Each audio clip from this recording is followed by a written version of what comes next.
राज्य के राजस्व मंत्री चंद्रशेखर बावनकुले ने स्पष्ट किया है कि सरकार जल्द से जल्द राज्य में नई रेत नीति लागू करेगी। वह अकोला में बोल रहे थे। राज्य में रेत माफियों द्वारा हमलों की घटनाओं के बारे में बोलते हुए बावनकुले ने कहा कि सरकार यह सुनिश्चित करने के लिए एक नीति लागू करेगी कि अगले 2 वर्षों में रेत तस्करी न हो। वाळू माफियामुळे गुंडागिरी फक्त एका जिल्ह्यातच नव्हे तर राज्यभरात आहे, यावर तुम्ही कसं बघता? राज्यामध्ये वाळू माफिया यांना मोठ्या प्रमाणावर जेरबंद करण्याची योजना आम्ही चालू केली आहे।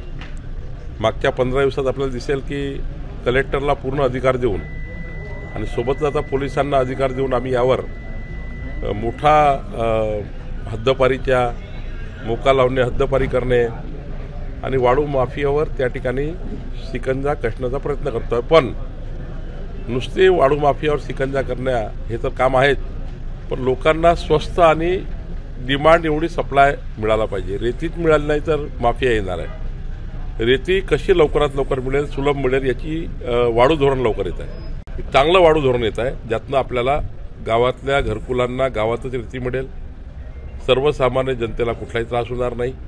आणि आता 100% PWD आणि इरिगेशन किंवा शासकीय विभागाला आम्ही सांगितलं आहे की सँडची म्हणजे रिव्हर सँडची गरज पडणार नाही बिल्डिंग बांधण्याकरता। आता क्रश सँडवर सुद्धा संपूर्ण बांधकाम करता येतील, त्याची पॉलिसी आम्ही आणतो आहे।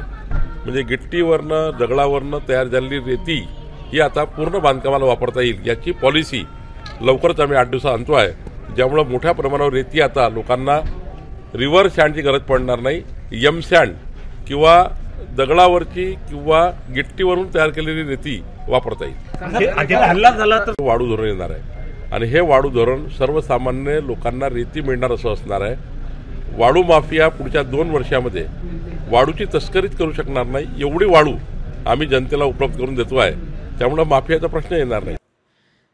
इस बीच उन्होंने आदित्य ठाकरे के दिल्ली दौरे की भी आलोचना की है। बावनकुले ने आदित्य ठाकरे पर आरोप लगाया है कि वे राहुल गांधी से इसलिए मिले हैं क्योंकि उनके पास करने के लिए कोई काम नहीं बचा है।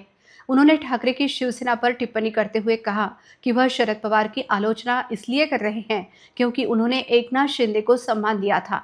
इस बीच बावनकुले ने गलती से इस एकनाथ शिंदे को मुख्यमंत्री बता दिया।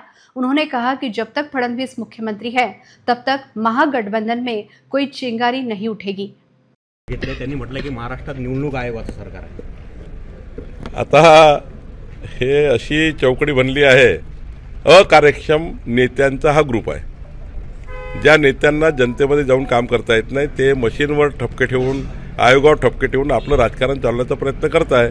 जनतेने यांना नाकारला आहे, राहुल गांधीला नाकारलं, आदित्य ठाकरे उद्धव ठाकरेंना नाकारला आहे।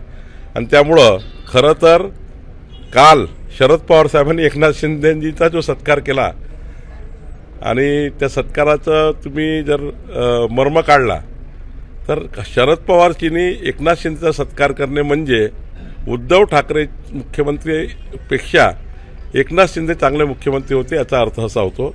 आणि त्यामुळं थोडे तिलमिलेपणा होऊन म्हणजे उद्धव ठाकरे, आदित्य ठाकरे यांच्या तीळपापड झाला शरद पवारजींनी सत्कार केल्यामुळं एकनाथ शिंदेचा।